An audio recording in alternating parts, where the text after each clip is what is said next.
los contenedores no estaban, la capacidad productiva no estaba. Y cuando usted sale a la calle con mucho dinero a demandar y no están los productos, ¿qué hacen los que tienen productos? Suben los precios. No se diga más por Top Latina. Vamos a darle la bienvenida al ministro de Economía, Planificación y Desarrollo, Pavel Issa. Ministro, bienvenido. Muchas gracias. Gracias por tenerme de nuevo. Ministro, gracias a usted por atender a nuestra invitación. Ministro, usted es uno de los pocos ministros de este gobierno que suele hablar sin medirse mucho de lo que dice. No sé si es porque lo que usted tiene en sus manos son cosas que no se pueden maquillar mucho o no se pueden manejar mucho hacia un lado o hacia el otro, sino que son datos, son números, son cifras que no se pueden de ninguna manera adornar ni suavizar. Pero también es un tema que suele ser difícil de comprender por el común de la gente, porque cuando en un país se habla, como en República Dominicana, que permanentemente estamos hablando de un crecimiento de la economía, que si del 5%, del 4%, de lo que sea, pero mucha gente no lo ve reflejado en sus ingresos o en su situación particular, también como que dice que, no, explíqueme eso de que el país está creciendo, porque a mí, yo lo que veo es que subió el pollo, que subió el arroz, que subió cualquiera de los productos que yo compro. Entonces, con ese contexto, le voy a hacer una pregunta fácil de responderme. ¿Cómo va la cosa? Mira, la cosa va bien en términos macroeconómicos, pero los desafíos para que ese buen desempeño macroeconómico se transforme en bienestar social de base amplia sigue siendo un gran desafío. La economía dominicana ha retomado sus niveles de crecimiento históricos. Después de la crisis de la COVID-19 en 2020, la recuperación económica en 2021 fue explosiva. Crecimos, y no fue un rebote simplemente, fue un crecimiento del doble de lo normal. Estamos hablando de un crecimiento del 12%, más del doble. Si hubiera sido un rebote, digamos, crecemos al 7%, pero al 8%, pero este fue un crecimiento del 12%. Luego, fue en el 2021. En el 2022 crecimos también muy cercano, en torno al 5%, fue 4.9%. En 2013 la economía se resintió porque para combatir la inflación, o sea, al tiempo que la economía dominicana y la economía internacional se recuperaron, los precios se dispararon en todo el mundo. La inflación en Estados Unidos se cuadruplicó. O sea, normalmente en Estados Unidos la inflación es del 2% y terminó cerca del 8%. O sea, la inflación afectó a todo el mundo porque cuando vino la recuperación, cuando todo el mundo ya salió a la calle, cuando todo el mundo salió con el dinero a gastar, el dinero que no gastó durante la pandemia o el dinero también que no gastó porque también recibió ayudas, cuando salió a la calle la producción no estaba allí. ¿Por qué? Porque el tejido productivo se había deteriorado, las empresas no estaban, los contenedores no estaban, la capacidad productiva no estaba. Y cuando usted sale a la calle con mucho dinero a demandar y no están los productos, ¿qué hacen los que tienen productos? Suben los precios. Y bueno, eso fue en 2021. Y en 2022 vino la guerra en Ucrania, que causó una disrupción en los mercados de commodities internacionales. El precio del petróleo de repente se disparó de una manera, y el precio del gas natural y del carbón, el carbón se cuatriplicó, el precio del carbón. Entonces, todo eso presionó, digamos, a los precios y también a nivel doméstico hubo presiones domésticas de precios. Es decir, toda la inflación que tuvimos en el año 2021 y 2022, que fue dos veces la inflación normal, es decir, los precios subieron a un ritmo del doble de lo que subían. Normalmente suben al 4% anual, 3, 4% anual, y en este caso subió al 7, al 8%. Una parte de esa subida de precios se debió a razones domésticas, no la mayoría fue inflación importada, pero una fracción que fue inflación doméstica, y el Banco Central aplicó las tuercas monetarias. Durante la pandemia y post-pandemia había tenido una política muy laxa, tiró el dinero a la calle, para decirlo de una manera, digamos, llana y sencilla, pero había que recogerlo para no seguir generando. Y por eso, cuando vino la recuperación, pues vino inflación y el Banco Central recogió. Además, tenía que garantizar estabilidad del tipo de cambio, de la tasa de cambio. Entonces recogió, eso subió las tasas de interés y la economía en 2023 se resintió en el primer semestre especialmente. Pero ya a mediados del año 2023 el Banco Central soltó, dejó de apretar tanto porque la Reserva Federal en Estados Unidos también dejó de apretar. Nosotros no podemos desalinearnos mucho. La política monetaria del Banco Central Nacional no puede desalinearse mucho de lo que es la política monetaria de Estados Unidos, porque el dinero fluye. Y si tú aprietas y el otro afloja, pues va a causar un flujo de recursos que tú no quieres. Claro. O sea, si el otro, por ejemplo, aprieta, sube la tasa de interés en Estados Unidos y tú la dejas bajita acá, el dinero se va, ¿no? Entonces hay que saber sintonizar.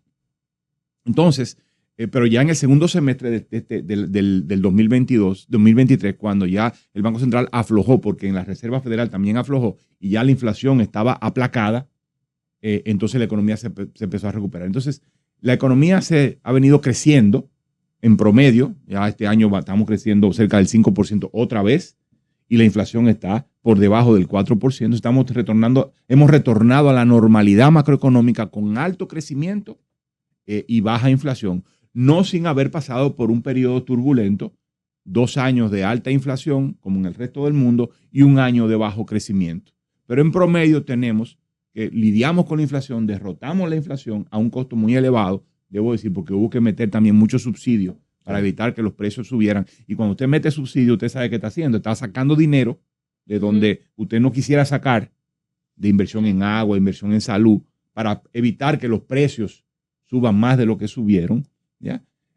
Pero, digamos, entre los subsidios y la política monetaria logramos derrotar la inflación.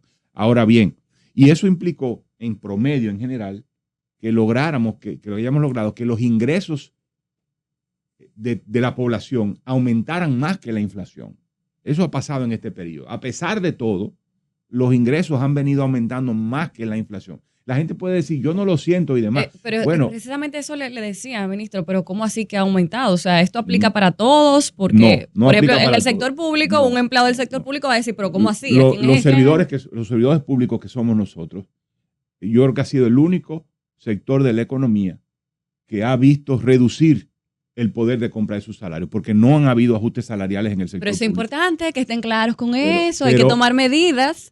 Lo que pasa es que el gobierno ha querido proyectar una imagen también de sacrificio, de que estamos controlando, no estamos aumentando el salario, no estamos, digamos, tomando medidas para beneficiarnos a nosotros mismos, y sin embargo tomamos medidas para beneficiar al resto, elevando los salarios en el sector privado. Y los aumentos de salario en el sector privado han sido sin precedentes. Y por eso han permitido, además de la recuperación económica, los aumentos de salario mínimo han hecho que las remuneraciones laborales, en términos generales, hayan aumentado más que la inflación y hayan permitido que el poder de compra, las cifras están bastante claras, estoy convencido de eso, de que el poder real de compra de los hogares ha aumentado. Ahora, eso no significa que en todos ha aumentado por igual.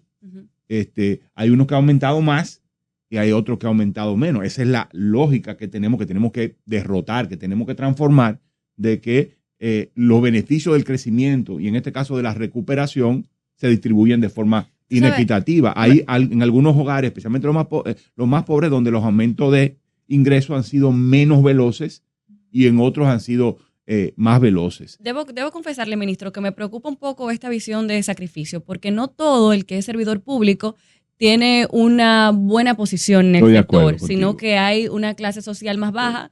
Entonces, esa persona no le rinde el dinerito. Estoy de acuerdo. Por ejemplo, tenemos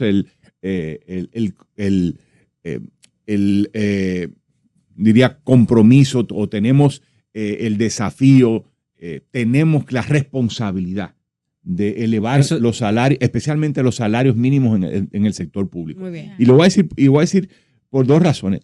Por dos razones. Primero, porque tenemos que aumentar el poder de compra, recuperar el poder de compra especialmente de los tramos más bajos, claro, en el sector de ingreso en el sector público. Debo decir que no hay demasiado gente en el sector público, excepto en el gobierno central me refiero. Exacto. No en los gobiernos locales. El gobierno local es otra cosa. Ahí sí los salarios son muy bajos, pero no hay mucha gente en el gobierno central que esté recibiendo salarios muy bajos. Pero independientemente de si no es mucho o es un poco más, independientemente de la dimensión, hay que recuperar el poder de compra de esos salarios. Pero lo otro son las pensiones.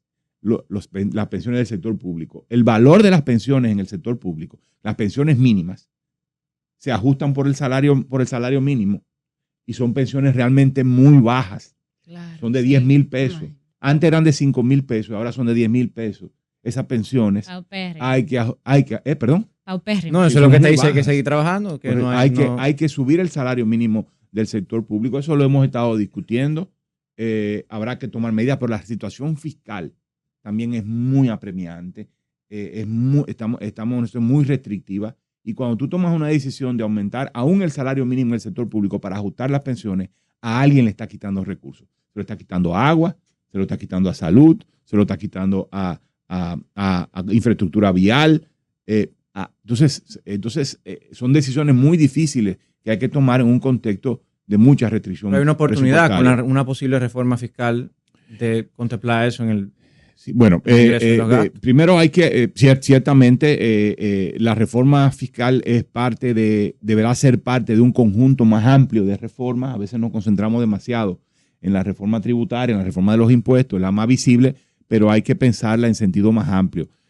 Para transformar crecimiento en calidad de vida, tenemos que pensar en la reforma de la seguridad social, que no nos cubre en el régimen contributivo, ni en el régimen contributivo, ni en el régimen subsidiario, nos cubre lo suficiente. Entonces hay que aumentar, como yo utilizo el término, la profundidad de la cobertura. Es decir, la cobertura de la seguridad social es del 95%, 98% de la población está cubierta por la seguridad social. Pero la profundidad de esa cobertura, o sea, la cobertura horizontal es muy amplia, pero la cobertura vertical, la profundidad, lo que nos cubre en términos de tratamiento, en términos de medicamentos, en términos de prueba diagnóstica, es muy insuficiente y los pagos son muy fuertes. Y cualquier enfermedad te quiebra un hogar, eso lo sabemos, claro. Un pequeño negocio. Te retrotrae la situación de bienestar. Si se trata de un hogar con un cierto nivel de bienestar, te lo hace retroceder por los enormes costos, porque la seguridad social no cubre lo suficiente. Eso hay que transformarlo. Tenemos que ajustar la forma tenemos que reformar la forma en que ajustamos los salarios mínimos para que no sea una decisión simplemente discrecional del Comité Nacional de Salarios, que lo ha hecho bien, no solo en este gobierno, incluso desde el gobierno pasado, desde 2017, los salarios mínimos en la República Dominicana han venido aumentando por encima de la inflación. Lo que no entiendo es por qué tenemos 18 salarios mínimos. No, eso también hay que simplificarlo. No, son mucho más. Son muchísimos 18 más. es los que han subido. Recuérdate que hay muchos salarios que son tasas, que son por ajuste. O sea, en el sector de la construcción, los salarios no es por día, no es por mes, no es por semana. Los salarios es como si fuese a destajo, es por tanto trabajo. Eso. Pero la mayoría son haitianos y no nos enteramos. Ministro, vamos a si se enteran. Bueno, sabemos. Estamos hablando de que es un conjunto de reformas que debe permitir transformar crecimiento en bienestar. Reforma de la seguridad social para que cubra más, reforma de la forma en que ajustamos los salarios mínimos para que de forma continua logremos ajustar los salarios por encima de la inflación, que no sea un mero compensación de la inflación pasada, de tal manera que los salarios mínimos puedan cada vez más capturar y acercarse al costo de la canasta. Pero también hablamos de reforma tributaria, y reforma tributaria necesitamos para poner al Estado en capacidad de atender lo que todo el mundo quiere que atienda. ¿Y qué es lo que todo el mundo quiere que atienda el Estado? Quiere que atienda seguridad pública, claro. Quiere que atienda protección del medio ambiente, quiere que atienda salud, agua potable, educación, por supuesto. Educación de más calidad. Aunque la educación consideramos que tiene un monto de financiamiento relativamente elevado, el tema es cómo agarramos esos recursos y lo ponemos a funcionar efectivamente en calidad educativa. Entonces, esa es la idea de la reforma, poner al Estado en esa capacidad, pero no solo eso. Desafortunadamente, no todos los recursos que pueda levantar una reforma tributaria, nuevos recursos, serán destinados a un mejor gasto. Hay una parte de esa reforma que va a ser destinada a sencillamente no seguir subiendo la deuda, a reducir el déficit fiscal. No significa a bajarlo a cero, eso no tiene ningún sentido, pero sí a reducirlo, a moderarlo de tal manera que la deuda vaya creciendo a menor velocidad. Y también tenemos que atender la deuda del Banco Central, Es un tema complicado. Pero desde a veces hace- no se entiende. Pero Sí. el Banco Central, hay que recordar, el Banco Central salió al rescate de los ahorrantes, de los depositantes, de los bancos quebrados, Sí. fraudulentamente quebrados en el año 2003-2004, y para salvar a los ahorrantes y al sistema bancario, tiró una enorme cantidad de dinero a la calle. Pero el banco, para evitar que esa crisis se desbordara y afectara más, tenía que recoger ese dinero. ¿Y cómo lo recogió? Pidiéndole prestado a la gente, ofreciendo un certificado, diciéndole Los bonos. los bonos, los bonos del Banco Central, Sí. ¿no? Entonces le dice, yo te ofrezco para que tú me lo des de vuelta. Pero eso tiene un plazo. En un año te pago, te devuelvo el bono y te pago el interés. Entonces al año siguiente tú estás tirando más dinero a la calle. Por haber recogido en un momento determinado, te comprometes a tirar más dinero a la calle. ¿Y cómo haces para recoger ese dinero que tiraste a la calle de nuevo? Otra vez te endeudas. Claro. Y le tomas dinero respetado a la gente, ofreciéndole unas tasas de interés elevadas. Entonces se ha generado una deuda del Banco Central, que es ha sido una bola de nieve, que ha crecido mucho, ha sido manejable, igual que también como la deuda del gobierno. Por estos últimos 10, 15 años, el Estado dominicano ha podido manejar adecuadamente esa deuda, pero no podemos permitir que siga creciendo. Entonces, el Banco Central no produce bienes y servicios, no cobra Claro. impuestos. Entonces, para tú Entonces, ¿qué es lo que pasa? Que al Banco Central querer controlar esa cantidad de dinero en la calle para recogerla, ofrece una tasa de interés. ¿Y qué pasa con los bancos? Los bancos tienen que caerle atrás al Banco Central Claro. y tienen que ofrecer una tasa de interés también competitiva. Entonces, la situación de deuda cuasi fiscal hace que las tasas de interés sean más elevadas de lo que pudieran ser. Pero entonces hay que desmontar eso para que los intereses bajen. Pero ¿cómo podemos desmontar eso? Solamente con recursos públicos. Transfiriendo dinero de las cuentas, de los impuestos que pagamos todos nosotros, por triste que suene, por difícil que suene, es simplemente así. Hay que transferir dinero que pagamos de impuestos y pasárselo al Banco Central para que los guarde y no los use, para que no salga a la calle a buscar dinero empujando la tasa de interés hacia arriba. Y eso eventualmente hará que la tasa de interés baje.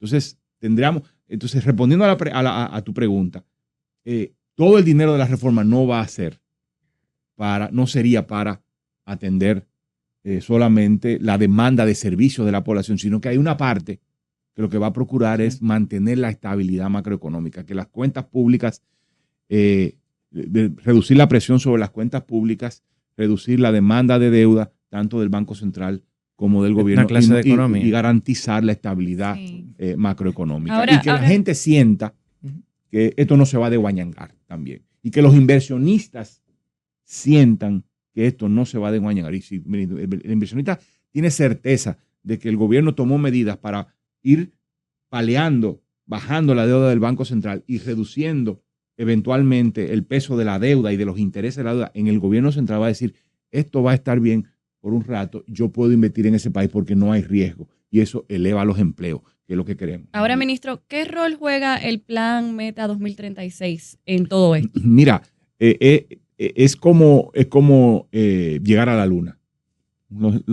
En el caso de Estados Unidos, el presidente Kennedy se propuso a inicio de los 60 llegar a la luna a final de esa década. Y nadie sabía si lo iba a lograr o no, pero se propuso esa meta. Y lo que eso desató fue una transformación tecnológica. No importa tanto si se iba a llegar o no, en términos de los resultados concretos tecnológicos, de transformación tecnológica. Lo que sí es que plantearse esa meta desató un conjunto de procesos y de transformaciones tecnológicas impresionantes. Bueno, Meta RD 2036 dice, necesitamos duplicar el Producto Interno Bruto. Pero entonces tú dirías, pero ven acá, duplicar, pero hemos crecido bien. ¿Para qué nosotros tenemos que llevar el crecimiento del producto? Para duplicarlo necesitamos crecer al 6% por año hasta el 2036. Ahora mismo con el 5% no lo lograríamos. Dice, vamos a llevar el crecimiento promedio del 5 al 6. Pero el tema no es tanto si lo vas a lograr al 6, es todo el esfuerzo que tiene que hacer de transformaciones para lograr esa meta. Y para lograr esa meta, una pieza, por ejemplo, fundamental de ello es transformar la educación. O sea, esta economía no tiene garantizado un crecimiento al 5% y menos alcanzar el 6% si no hay una transformación de la calidad educativa. ¿Y eso es posible? Tenemos que hacerlo posible. Yo pregunto porque estamos invirtiendo una enorme cantidad de recursos en las aulas y necesitamos esforzarnos para que se den procesos de aprendizaje y enseñanza efectivos en el aula. Hablamos de reforma fiscal, hablamos de reforma de la seguridad social. Yo también creo que tenemos que hablar de la transformación del aula. Y me estoy hablando del aula no solo en la educación inicial, primaria y secundaria, que son la base, sí, pero que toma tiempo, sino también de la educación técnica. Para nosotros poder ser competitivos internacionalmente, ir transformando nuestro aparato productivo, ese es el principal desafío, señores. O sea, los cambios tecnológicos son tan veloces que si nos quedamos atrás en esos cambios tecnológicos, el crecimiento se va a ralentizar. Incluso en este momento, uno de los reclamos más importantes de las empresas internacionales que quieren venir a la República Dominicana a invertir es que dicen, yo quiero ir a la República Dominicana porque tiene estabilidad, porque tiene una baja tensión social, porque está bien conectado a los mercados, pero ustedes tienen un problema. Personal calificado. Y es que ustedes no tienen el personal calificado en el tamaño, en la cantidad que yo necesito. ¿Qué ustedes van a hacer respecto a eso? Entonces necesitamos enfocarnos en educar, en construir habilidades humanas que nos permita acelerar el crecimiento. El crecimiento en la República Dominicana en los últimos 30, 40 años ha sido en base a inversión. Inversión. De capital físico. Necesitamos aparear la inversión de capital físico con capital humano. Eso es lo que nos va a permitir acelerar el crecimiento. Hay otro conjunto de cosas que hay que hacer, pero eso es un elemento importante.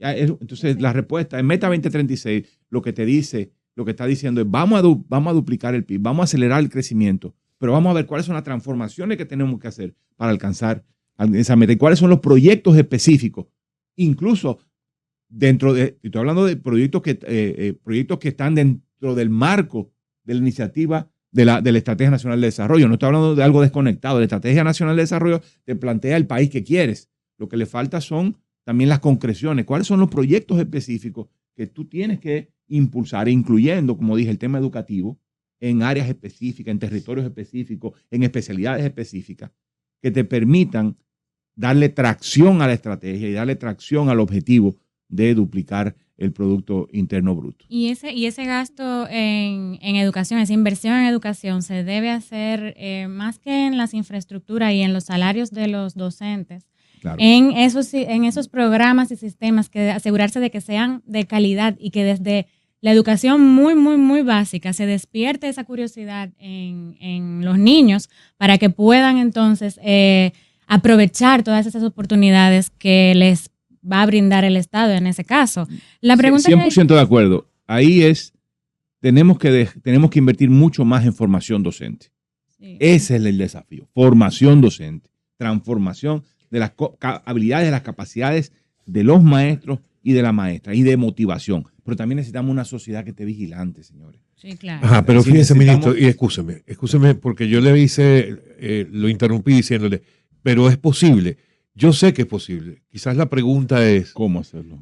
No cómo hacerlo. Lo estamos haciendo. Porque si ya nos fijamos esa meta, 2036, pero hay que llevar un plan tan ambicioso como el que usted está diciendo, sobre todo el de la educación. Mira, hay un conjunto de iniciativas que el gobierno está tomando para transformar la educación. Digamos, el trabajo está en dos ámbitos, en la educación preuniversitaria y en la educación técnica. En el caso de la educación técnica y universitaria, el gobierno está dando 8,000 becas al año. Estamos reorientando esas becas en dos sentidos, con una participación activa del Ministerio de Economía, trabajando junto con el Ministerio de Educación Superior, Ciencia y Tecnología, el MESIT. Estamos reorientando las becas hacia dos cosas. Hacia los territorios, no se daban becas en los territorios más pobres. Becas universitarias, nacionales e internacionales, no se daban. Ahora eso ha cambiado. Hay una importante cantidad de becas que se están dando en los territorios fronterizos, por ejemplo. En las provincias de menor nivel de ingreso. Hay de alguna manera, lo que se conoce como la discriminación positiva. Prestarle atención a aquellos que tienen menos oportunidades, por una parte. Pero por otra parte, estamos moviéndolo hacia la beca, hacia lo que llamamos STEM. Es decir, las especialidades, las carreras en ciencia, matemática, tecnología. ¿Ya? Entonces, eso por ese lado. Tenemos el tema de los liceos técnicos. Estamos expandiendo de manera importante la cantidad de liceos técnicos, de tal manera que en la educación secundaria ya vayan y eso se ha estado discutiendo por muchos años, pero no ha tenido la atracción y la fuerza suficiente. Y el gobierno está empeñado en lograr eso. Eso significa transformar los liceos tradicionales en liceos técnicos que le permita que lleguen los y las estudiantes ya de último año con habilidades para el trabajo. El despliegue de Infotep en el territorio ha sido realmente impresionante y está orientando también todo su esfuerzo hacia materias de este tipo de ciencia, tecnología. Esos son 3 ejemplos, pero hay otras cosas que se están haciendo en materia educativa. Ahora, el tema de la formación de maestros, ahí yo les hinto a que tengan una conversación ahí con mis colegas del Ministerio de Educación para que un poco le precisen todo lo que se está haciendo en materia de formación docente, que yo creo que es la clave. Usted le puede hablar al ministro Ángel Hernández para que también esté en sintonía, ¿verdad? No que venga, que nos acepte una invitación. Ajá. Ministro, no quiero que usted se vaya sin que nos hable de la visita que está haciendo el Fondo Monetario Internacional al país. Sí. Hay mucha gente que le tiene miedo al FMI, sobre todo por las recomendaciones que suele hacer a los países, porque suelen ser medidas macroeconómicas que en ocasiones son dolorosas. Son dolorosas, correcto. En el caso de República Dominicana, ellos ya hicieron una evaluación ayer diciendo que, elogiando las medidas que ha venido tomando el Banco Central, pero ¿qué expectativas tenemos de los resultados finales de esa visita? Y en todo caso, si el país está obligado a cumplir con, independientemente de cuáles sean, las recomendaciones que haga el fondo en el país. Mira, el fondo tiene una misión todos los años de evaluación de la economía y se entrevista con actores fundamentales del sector público, también del sector privado, de la academia. Se tienen conversaciones, discusiones para levantar información para ver cuál es el estado de la economía, más allá de los libros, más allá de los datos, más allá de las publicaciones oficiales. Eso es algo que hacen todos los países del mundo. Hay un artículo que se llama el artículo 4 del acuerdo constitutivo del fondo que manda a hacer esa evaluación, y entonces el fondo más o menos para esta fecha siempre viene y emite un informe. Hay un informe de emisión, de cierre de emisión, y después hay un informe Eso ocurre todos los años. Ocurre todos los años. Y todos los años el fondo, con un lenguaje muy diplomático, como siempre, a veces hay que leer los entre líneas, dice, dar recomendaciones al país de riesgos que percibe y de transformaciones que entiende que debe hacerse. Nuestra expectativa con esta visita, precisamente hoy tengo un encuentro con la misión al salir de este programa, una reunión relativamente extensa que vamos a tener, va a discutir todos estos temas, todos los temas macroeconómicos, pero también de desarrollo. Aunque el fondo se concentra en los temas macroeconómicos, es decir, crecimiento, inflación, también discutimos temas de desarrollo, es decir, de educación, de mercado de trabajo, seguridad social. Yo creo que lo más probable es que el fondo, además de elogiar el desempeño macroeconómico de la República Dominicana, que yo creo que hemos salvado la crisis y estamos bien encaminados, pero también va a hacer recomendaciones de reforma. El tema fiscal ha sido recurrente, la insuficiencia fiscal hay que enfrentarla, es decir, tenemos un Estado que no tiene los recursos suficientes para lidiar con el desafío del desarrollo, para llevar bienestar, aquella parte del bienestar que depende del gasto público. No tiene esos recursos, tenemos que ir transformando eso. Seguramente va a atender el tema educativo, va a señalar la necesidad de que si el país quiere beneficiarse de lo que se conoce como el nearshoring, es decir, la reubicación industrial que está habiendo en el mundo, moviendo de que empresas que están especialmente en Asia, están volviendo a territorios más cercanos a Estados Unidos. Que le ofrezcan más beneficios para el desarrollo de su actividad comercial. Claro, ¿cómo puede el país aprovecharse de eso y cuáles son los cambios que tiene que hacer para aprovechar ese movimiento y que no se vayan solo a México o a Costa Rica, sino que también vengan a la República Dominicana? Seguramente, bueno, hay un conjunto de temas, cómo alcanzar a más competitividad y más productividad, que estamos haciendo con el tema logístico, por ejemplo. El país está haciendo avances importantes en esa materia. A veces no entendemos qué significa eso, pero eso significa tener facilidades de transporte, de almacenamiento, de movimiento de mercancía en unos volúmenes tales que te reducen los costos de transporte y de almacenamiento de forma muy significativa, y eso implica que tus mercancías propias van a poder transportarse a mucho menor precio hacia otros mercados, y eso tú ganas mucha competitividad. Porque cuando tú tienes una libra de café que tú colocaste en un mercado, en el mercado de Nueva York, por ejemplo, eso no está influido solo por el costo de producirlo internamente, también está influido por el costo de transporte, y puede que el costo de transporte te represente un 30-40% del costo total de tú colocar ese paquete de café en un supermercado en Estados Unidos. Si tú logras transformarte en un hub logístico, si tú logras reducir los costos de almacenamiento, de transporte por los volúmenes que tú alcanzas, y los volúmenes reexportando, moviendo mercancías de un país a otro, pasando por la República Dominicana, eso te permite colocar tu producción con mucho más ventaja. En fin, el fondo viene a evaluar todo eso y ofrece sus recomendaciones. Ministro, ¿y usted está convencido de que esas medidas del Fondo Monetario son orientadas en la dirección que nosotros necesitamos? Tendríamos que leerla, no siempre bueno, pero de manera general. Mira, no sé, no quiero adelantarme a lo que ellos vayan a decir, pero en general lo que yo he visto que han dicho en los últimos años un poco recoge las preocupaciones que hemos tenido siempre. Lo que pasa es que no se trata solamente de estar de acuerdo, se trata de si es posible hacerlo en un contexto determinado y cuál es el costo que tú tienes que pagar para avanzar en una dirección en la cual todos estamos de acuerdo. Entonces, desde el punto de vista del proteccionismo de la economía. Yo, por ejemplo, le dije a ustedes, el tema de los salarios mínimos en el sector público. Todo el mundo estamos de acuerdo que hay que subir los salarios mínimos en el sector público. Pero está el gobierno y sus instituciones dispuestas a quitarle dinero a agua, o quitarle dinero a seguridad pública o a protección del medio ambiente, o a infraestructura vial para ponérselo a los salarios mínimos. Esas son decisiones muy difíciles. Pudiera tomarse esa decisión. Dice, mira, esto es más importante ahora porque tenemos una población muy vulnerable a la cual tenemos que respaldar.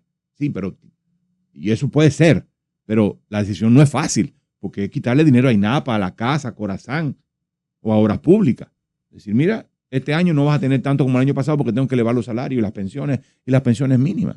Son decisiones difíciles. Ministro, hace 2 días nos vamos, pero ya se nos fue el tiempo, pero 30 segundos. ¿Sí? ¿Vio el anuncio o la amenaza de Bukele a los empresarios de El Salvador exhortándolos a bajar los precios de los productos? No la vi, ¿no? Pero, ¿no la ha visto? Es importante que la vea. Quería su opinión sobre eso. Se me salvó, pero... yo le voy a pasar ese video para que lo vean. Pero bueno, no tenemos más tiempo. Lo hablamos luego, ministro. Muchísimas gracias por estar con nosotros. Un gran placer. No se diga más por Top Latina.